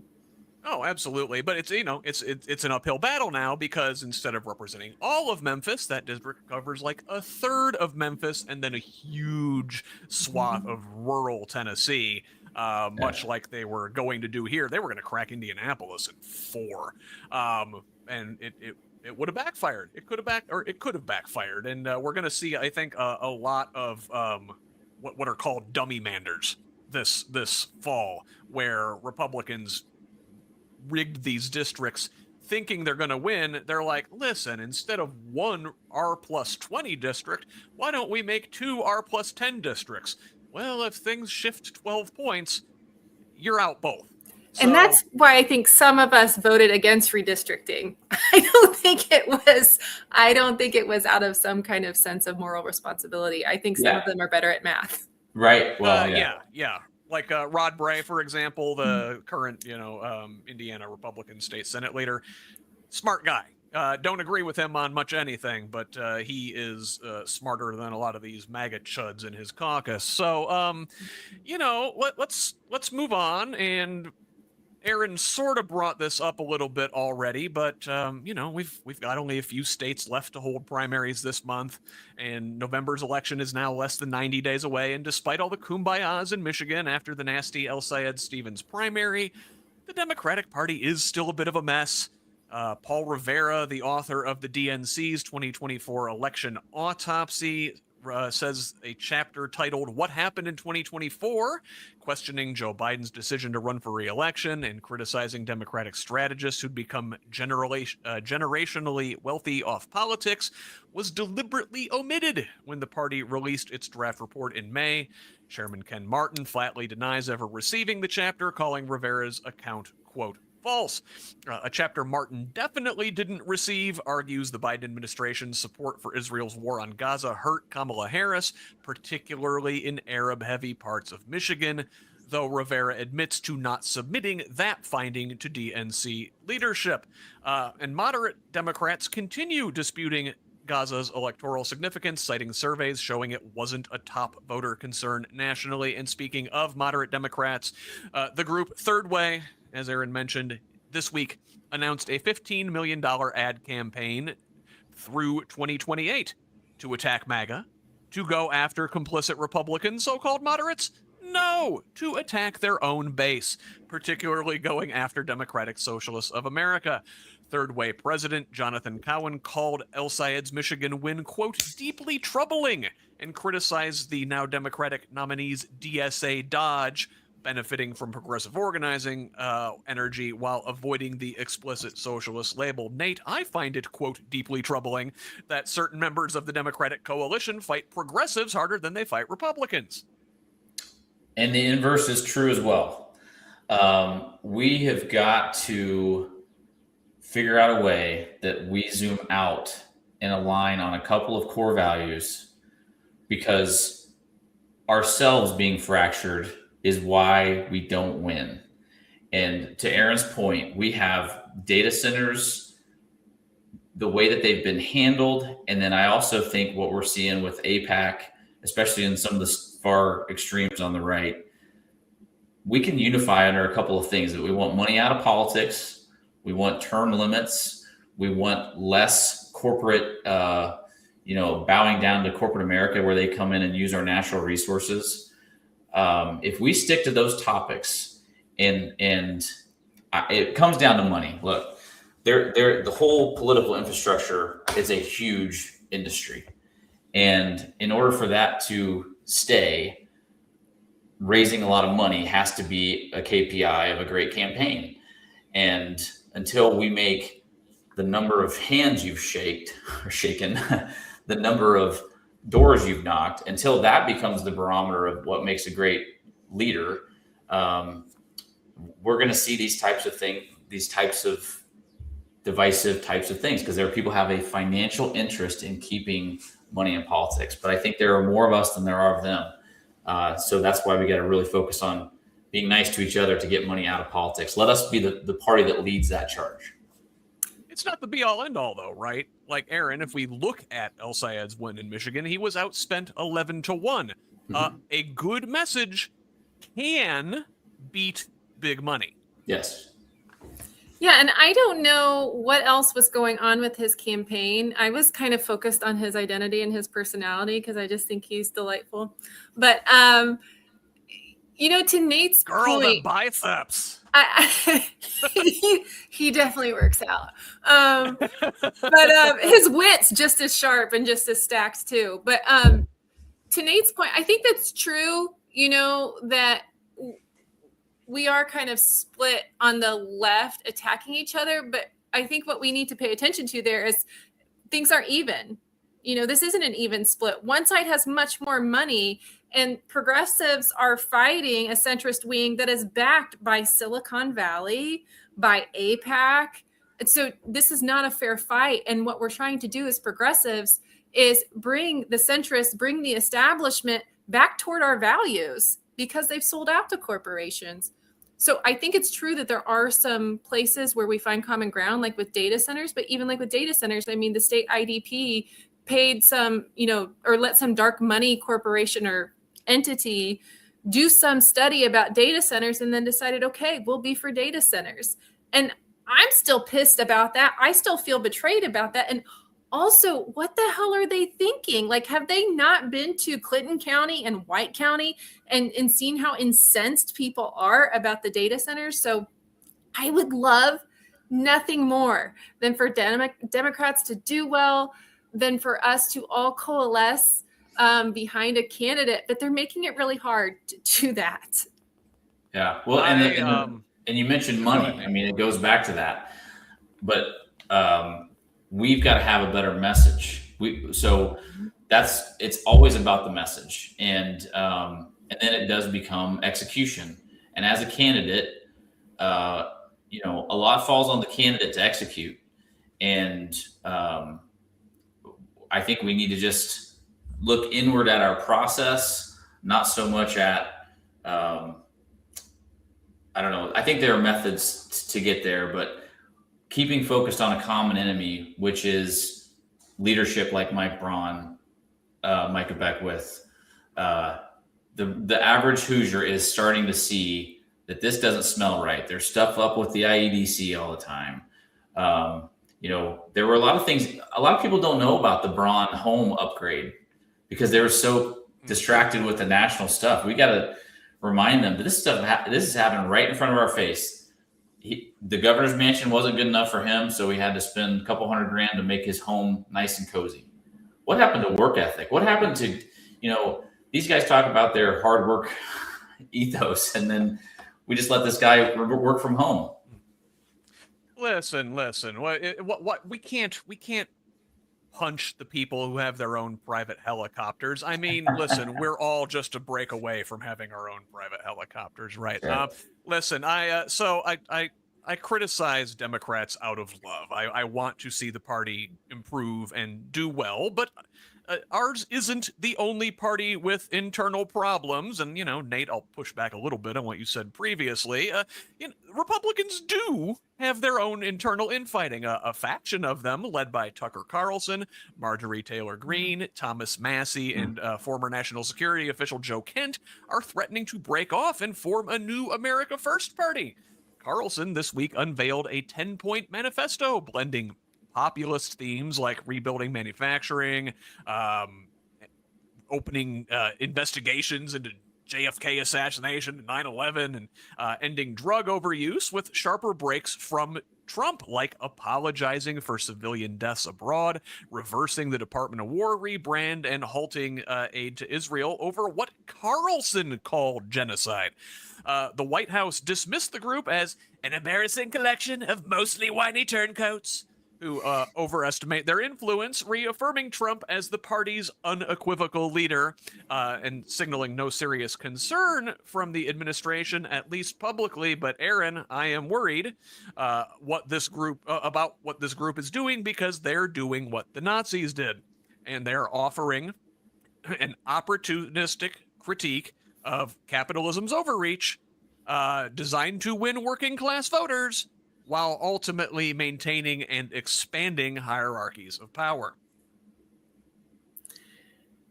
Yeah, I don't know if they're going to be able to accomplish much. I think their poor performance with jobs, I think their poor performance with inflation, again, is right out ahead of them.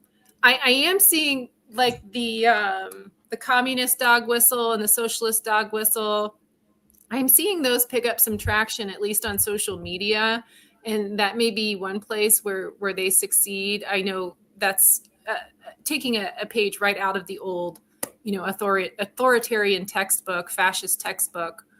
So that does trouble me, but I think the more we can work locally to point out to our community members just what bad shape we're in, if they're not already noticing it, I think the more impervious we will be.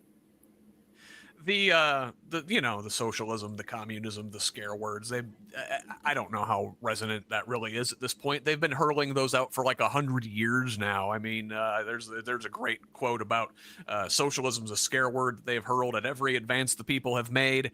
It's what they call public power. It's what they call farm price supports. It's what they call bank deposit insurance. It's what they call almost anything that helps the people, and that was Harry Truman in 1952 saying that. But listen, the Republicans, like I said, they have their own problems, and I don't know why folks like Carlson and Green and Massey would want to disassociate themselves from the Republican Party. It's not like it's full of a bunch of creeps and weirdos and criminals.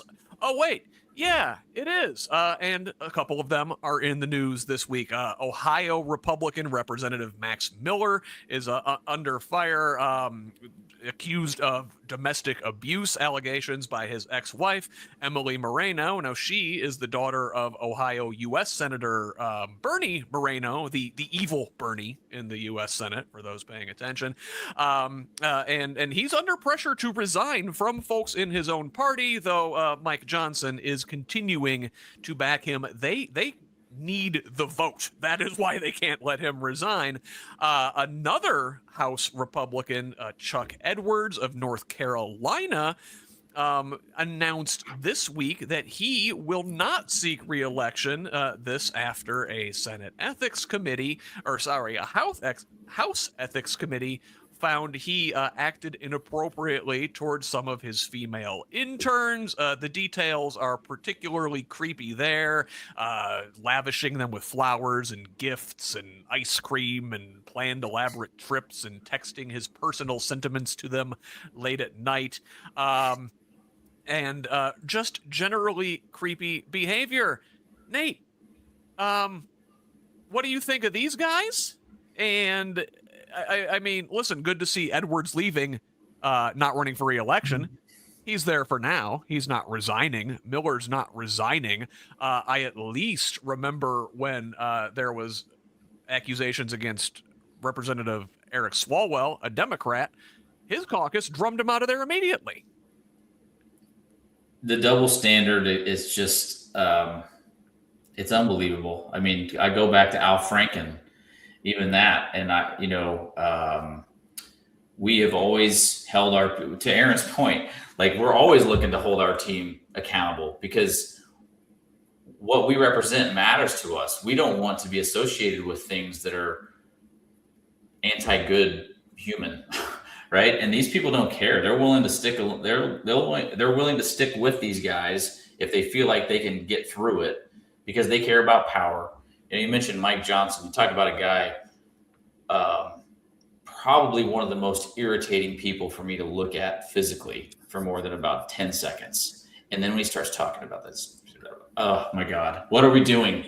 We need real, authentic leaders, and it's coming. People are smarter than people give them credit for. And it's like they're waking up to this. And I think the reason Tucker and all those people jump ship is that they know they're on a sinking ship and they're going to do anything they can to just delay their irrelevancy a little longer because they will ultimately be irrelevant. All the things that they said were wrong. They were wrong about everything. Don't try to make them think that, now they see the light. They'll get a few, but they'll go away eventually. They're grifters. Grifters are going to grift. Yeah. Mike Johnson, by the way, I get big this guy vibes from him, don't you? For those who are not watching, if you're listening and you remember the old claymation Rudolph the Red-Nosed Reindeer special, Hermie the Elf, Mike Johnson, doppelgangers, have never seen them in the same place at the same time. Could be the same person. I don't know. Let's check in on another Republican, though. Someone who has not been at their job lately, despite his vote being needed, and that is Senator Mitch McConnell, the former Senate Majority Leader. He's been hospitalized, we think, they say, for the last 50 plus days. Well, this week, again, they say he was discharged from a rehab facility to his home after his June 14th hospitalization, which they say was caused from a fall and caused brief loss of consciousness. Governor Andy Beshear's office has criticized the lack of transparency there, saying McConnell shouldn't have left the American people in the dark for the last 2 months. Listen, I don't want to be a conspiracy theorist, but Erin, I still don't think we've seen sufficient proof of life. I'm not sure McConnell's even alive. No, and I think he's been listening to James Carville's advice to just play dead. I think he got his party messages switched. But no, I hope, well, one, I'm so disappointed with Beshear for being so limp. Hardball. He could play hardball. Right? I mean, that's their game. Take a page out of their playbook. But also, I want voters to know just how much they spent paying for Mitch McConnell's health care if he does come back. I really want to focus on that and what great health care he got, that he could be near death's door and recover if he does. So either way, I think this could be a great thing for Democrats. Any other American who doesn't enjoy that sweet congressional health care would be bankrupted by a 50-plus day hospital stay. Better like off Mitch dead. McConnell received on our dime. Final bit of Republican news here this week, and I want to bring this home to Indiana. So State Senator Chris Garton officially announced his bid for Senate President Pro Tem. This is days after Rod Bray, who we mentioned earlier, announced he wouldn't seek another term amid this Trump-driven redistricting fallout. Garton resigned as majority floor leader in June, citing misalignment with Bray's leadership direction. And Garton also named Senator Eric Koch as his pick for majority floor leader if he wins. Koch isn't on the ballot this year and has served in the Senate since 2016 after 14 years in the House. Now, Nate, you're running for the House. The House has their own issues. The Senate, we saw Trump and his chosen candidates knock off 6 incumbents in this May's primary, which I do think gives Democrats an opening in some of those races. I mean, some of these people are really extreme.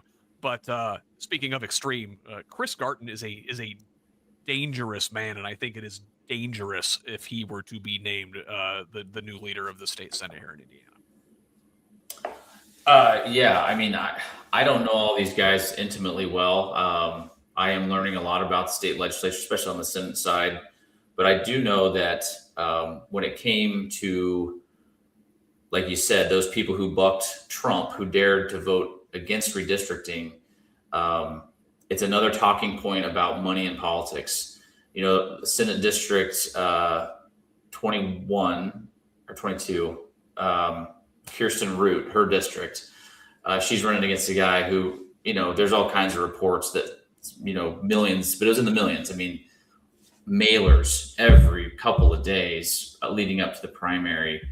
And we just have to keep showing that these people are so disconnected from reality that they think that you're so easily manipulated, that a bunch of cardboard in your mailbox and a bunch of signs are going to earn your support. We need to start messaging, like, where are the ideas? What are their solutions to the problems in Indiana? Like, that's where I always take these conversations, especially when you talk about politicians. Like, I have this unique take that I don't mention the guy I'm running against because I don't want to give him free exposure. He's done nothing to get that on his own other than some yard signs every year. But focus on how that's all money driven. And if you don't kiss the ring, you don't get the money. Always got to wonder how effective those mailers are if they just get buried on the kitchen table underneath a pile of overdue bills caused by this Republican economy. So I want to spend the last part of our show here in Indiana focusing on the human toll of this Republican economy. And the Indiana Capitol Chronicle this week had a 3-part series on the changes to Medicaid in Indiana and how a lot of folks are being disenrolled, where we're losing coverage in this state. And despite that, FSSA Administrator Mitch Robe is touting that that FISA is returning $310 million to the general fund. Now, this meanwhile, while enrollment fell 23%. Robe's own data shows Healthy Indiana Plan members left the program in 2025.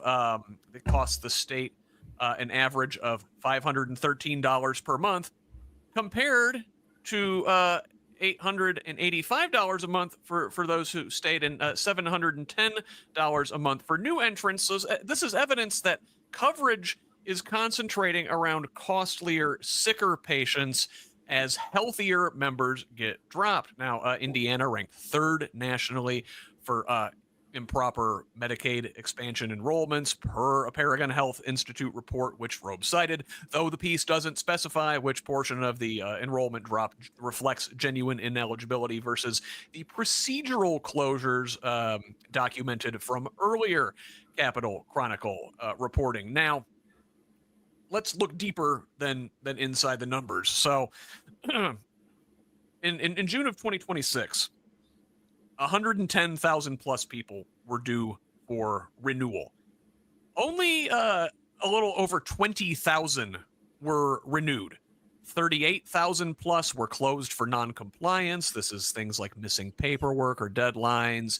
And only 7,800 were found actually ineligible.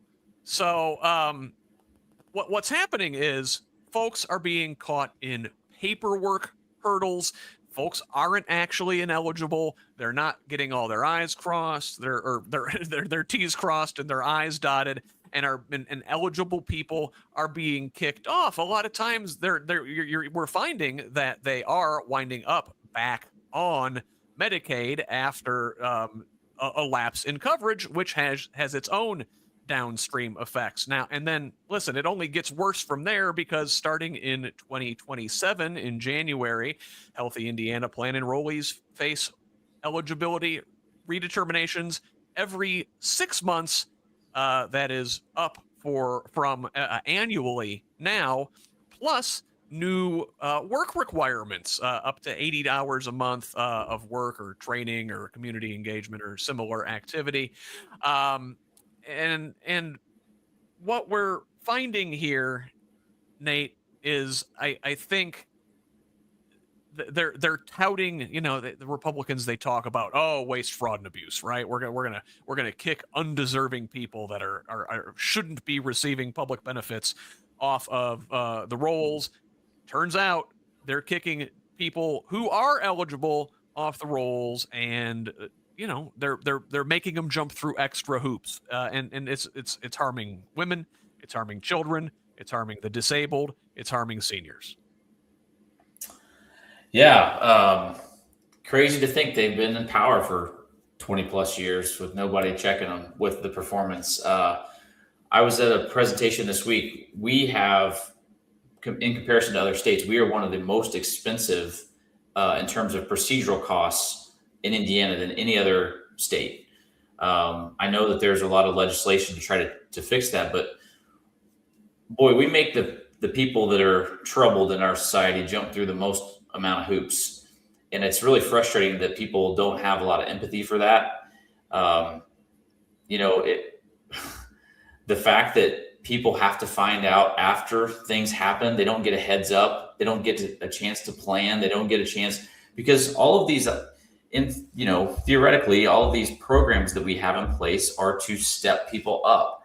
But I would wager that the state has, while they whine about fraud and abuse, they keep it the way that it is, with all the overhead and the administrative paperwork and costs that it does to administer these benefits, by making them jump through those hoops, by making them track all the software that they need to make sure that they've done what they said they're going to do to receive their benefits. Like, we've just made it impossible for those people. And I don't think the general public understands that.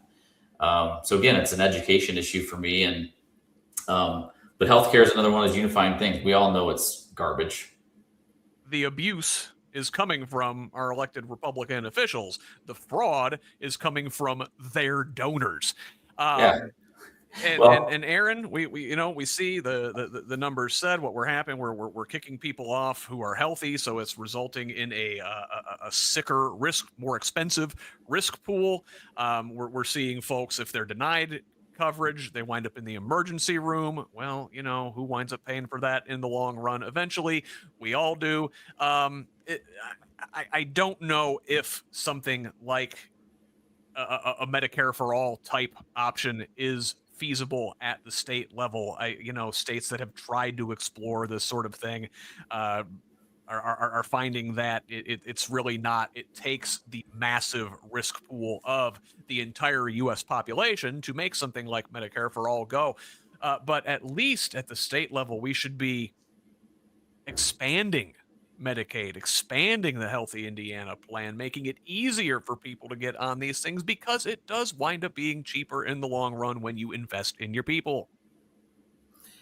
So if you guys need to take a break, I can carry us the rest of the way, just talking about this, right? As a disability mom, as a person with disabilities myself, and just really entrenched in the disability community, I would actually pull back just a little bit. And I would say, as a therapist, people think that therapy is just, we're going to go sit in a room together and we're going to cry and I'm going to hold your hand while we cry. But therapy, a good majority of it is getting people back to work, helping them work more effectively, helping them concentrate better at work. And so if you want people to work, you want them to have healthcare coverage, right? And just like if we look at behavioral health, if I diagnose you with ADHD and then I refer you to a psychiatrist who gives you a stimulant medication, that stimulant medication is going to help you focus better, which will help you make fewer mistakes at work, which will help your employer get exposed to less risk, right? Fewer lawsuits. There is this is the true kind of trickle up, the trickle down talking point that we hear that doesn't actually work. I mean, this is a place, healthcare has such a huge impact throughout our entire economy that it's just good practice. It just makes good business sense to make sure people are insured and can access the services that they need. I've seen people getting kicked off with no notice. My own child, I was told, may lose her Medicaid waiver. That is helping us teach her how to be more independent. She has services that will go right into her job. Transport her to her job, that help her learn how to work, hopefully eventually full time, though right now we're not there. And I wish people would stop equating this to, handouts or ableism, and more to, like Nate said, a hand up. It really is. And again, it's good policy. It's more cost effective. These people claim to be fiscal conservatives, but when you invest in your people, it pays off.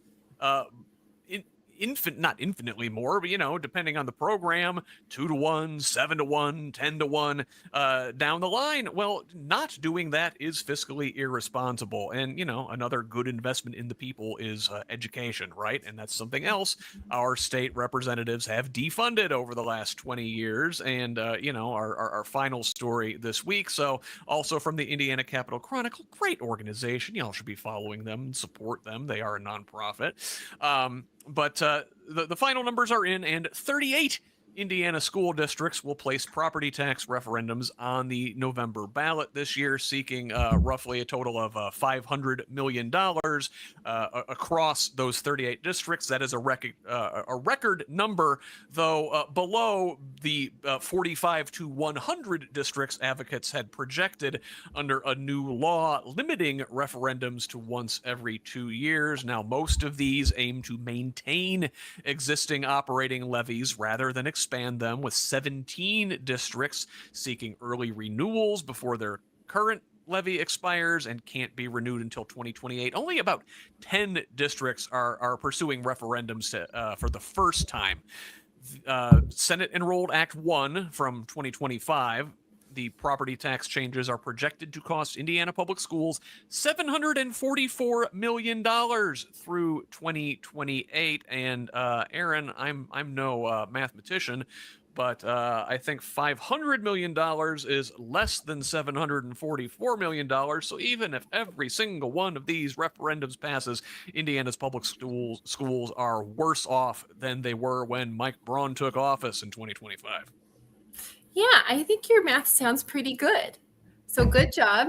I don't know if you saw that a district in Lowell, Indiana, they tried to pass a referendum back in 2023. So we also have to think, these referenda aren't guaranteed. Some have already failed, but then they couldn't get it done. And the superintendent is now saying that they're going to have to eliminate all extracurricular activities, and then eventually all transportation services if their current referendum does not pass.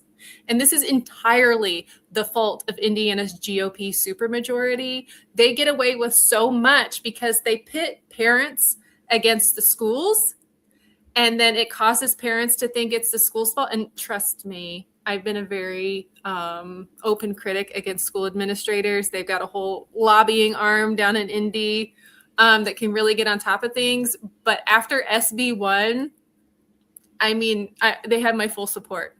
Whatever they want to do to get by, I will help them do. But they have defunded the schools so badly that kids with disabilities cannot get paraprofessionals. I mean, getting into an IEP meeting and getting our needs met, getting the spirit of IDEA fulfilled in an IEP meeting was an uphill battle before, and now it's all out trench warfare. I would also say that I've been down at that state house educating legislators for 6 years at least about what's happening in special education. And all they did was turn around and defund it. So even though special education and disabilities is on their official platform, they really don't give a shit beyond a superficial level. Yeah, I think I agree with you there, Nate. Final word here today. Well, as a fiscal conservative Democrat, I think it is hilarious how bad these guys are at math. To just piggyback on the investment cost, like you said, in every situation you look at, early investment versus delayed reacting to the problem later is always significantly more expensive. And public education is what made our country great a long time ago. We were able to get people to align that it was a common good, that everybody had the chance to get a quality education. And obviously, like Erin said, it's not perfect everywhere. But how many school teachers do you know that aren't great humans? I've talked to so many teachers, whether it's at community events or other places, and they're just, especially ones that have been teaching for a while, they're exhausted. These guys, and it makes me mad because these guys who don't know anything about education, who don't know anything about what it's like to be a teacher, who don't have the heart for that type of work, make the policies and the procedures that they're expected to follow and to be worried about their job. And they've turned it into a complete, to Erin's point, they've pit nervous parents around teachers who didn't sign up for all that. They signed up to teach, and that's a big enough job in and of itself. But again, people are recognizing this, especially in these rural schools. They notice that the football stadium keeps getting built, but yet teachers keep leaving. Well, again, that's a messaging thing. They've been lied to. They've been told that's the school board. They have not been told that the people at the State House dictate where all that money goes. So not only are they losing this $740 million from SEA 1, add in the annual cost of the voucher program, and you've got over $1 billion a year that we are basically saying we don't need to give that to education. We are not going to invest that into education. It's an intentional choice. Meanwhile, we sit on a $4 billion surplus. These guys do not know how to manage money. And the sooner we let these, especially business owners, understand that they're not on their side. Small business owners, they're not on your side. Mm-hmm. They're on the side of big business. And you are an impediment for them to make life on autopilot when they just have one customer to worry about. It's a big one. And we got to vote for change if you agree with any of that. Well, Nate, perfect place to end it. And you are running for State House in District 38. So how can the folks in your area or anybody else who's watching help deliver that kind of change for Indiana? Where can folks find you online? What's your website? Give folks all the details so they can help you get to the State House, because it sounds like you know what you're doing way more than the people that are currently there. Well, I've been fortunate to sit across the table from big corporations, and the truth is they're represented by regular people just like you and me. The problems that are in front of us are easily solvable if we turn down the volume and focus on the real root causes of a lot of the things that are going wrong in our state. All of my campaign stuff is under Nate for 38. So natefor38.com, you can find all my information there. That's what my social handle is as well. As far as helping the campaign, sharing the message, because these are 2-year seats, and win or lose, I'm running in 28. So I want to build something that is not reliant on begging for Duke Energy or NIPSCO money. I want it to be built on people who call their neighbors and tell them, hey, vote for Nate, instead of someone spending $100,000 to hope a piece of mail will convince them. Very good. Thank you, sir. And Erin, where can the folks find you on the interwebs? So I do a lot of public posting from my Facebook accounts, Moonwalker for the People, and just Erin Moonwalker. Very good. Thank you very much. And of course, folks can find me on Blue Sky, Instagram, and Threads at whosleft.us, and on Facebook, TikTok, and YouTube at Who's Left. Send me a DM with feedback or email me at scott@whosleft.us. And we can't do all of this without you. Please support our work with a paid subscription at progressiveindiana.net, and follow the network on most social media sites at the full spelled out name, but on Blue Sky and TikTok, it is PIN Indiana. Please help us grow with a follow wherever you're at. Once again, thank you to Erin Moonwalker and Nate Stout for joining us today. Thank you for watching or listening. Donate and volunteer for our candidate here, or your favorite candidate if you can. Like, share, comment, and leave a review for us. Let's keep building a radically democratic Indiana together. Until next time, I am Scott Aaron Rogers, signing off from Bloomington. Love each other, Indiana.